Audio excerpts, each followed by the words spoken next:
పూరా లోకల్. ఇలా మేము వచ్చి పెట్టినాం బయటికి. ఇలా మేము 15% రిజర్వేషన్ ఇచ్చినామంటే మా కేసీఆర్ చెప్పినందుకే కదా అన్ని ఇచ్చింది. ఆత్మగౌరవ భవనాలు ఇచ్చినామంటే అందుకే కదా. మండలానికి ఒక గురుకులం ఇచ్చినామంటే కేసీఆర్ ప్రభుత్వంలో కదా. పురుగుల అన్నం చేస్తే అవుతుంది. పురుగుల అన్నము చాలా నీళ్ళచారుతో తాగుతుంది. నీళ్ళచారు తాగితే రోగాలు వచ్చి గజ్జలు వేస్తుండే. సో హాస్టల్లో పేదోళ్ళు హాస్టల్ పోతే ఏడ్చుకుంటూ పోతుంది. ఇలా హాస్టల్ నుంచి ఇంటి క్వాలిటీ ఏడుస్తారు. ఇంటికాడ బాగుండదు, ఈ హాస్టల్ ఉంటే బాగుండే హాలిడేస్లో కూడా అని చెప్పి. అయితే అన్నీ చేసినాం. మార్కెట్ రిజర్వేషన్లు ఇచ్చినాము, చాలా చేసినాం. ఇప్పుడు మనం చేయాల్సింది, మాట్లాడాల్సింది 42% రిజర్వేషన్ పైన. కాంగ్రెస్ బీజేపీ ఏం చేస్తుంది? వీళ్ళిద్దరు అనుకుంటూ వస్తాయి కదా, ఇద్దరు ఒకరి మీద ఒకరేసి మనల్ని మోసం చేస్తుంది. దాని మీద మనం మాట్లాడుకుందాం దయచేసి. మీలోనే ఉన్న ఆవేదన, బాధ అనేది మనం తర్వాత చేస్తాం. ఇలా ఒక్కో విషయం మాట్లాడండి. ఉట్టి మనం మాట్లాడి పోతే కాదు కదా. మళ్ళీ మనం మాకు గొర్రెలను కాపాడుకోవాలి, పిల్లల కోడి పిల్లల్ని కాపాడుకోవాలి, అందరిని కాపాడుకోవాలి. అంత చైతన్యం ఉంటే మరి ముందు ప్రజలను చైతన్యం చేసి మేము ఓట్లు వేపియమనండి. ఇలా ఓటమి కారణాలు ఎవరు చూడండి.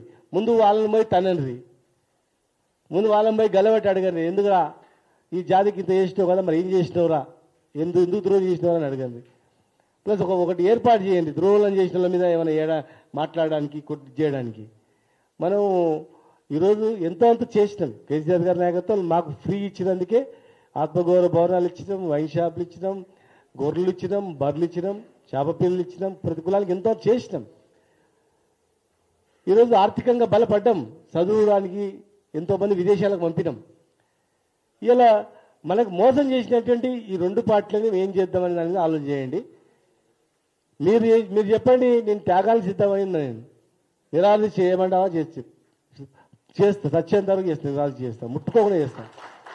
మీరు ఉండండి, సపోర్ట్ కింద చేయాలి, నేను నిరాశ చేస్తా.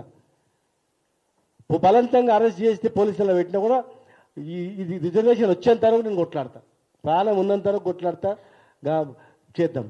లేదు ఇంకేమైనా అగ్రెసివ్ చేద్దామా చెప్పండి, దానిలో ముందరు ఉంటా, తుపాకీ గుండ్లకు ఎదురు నిలబడతా.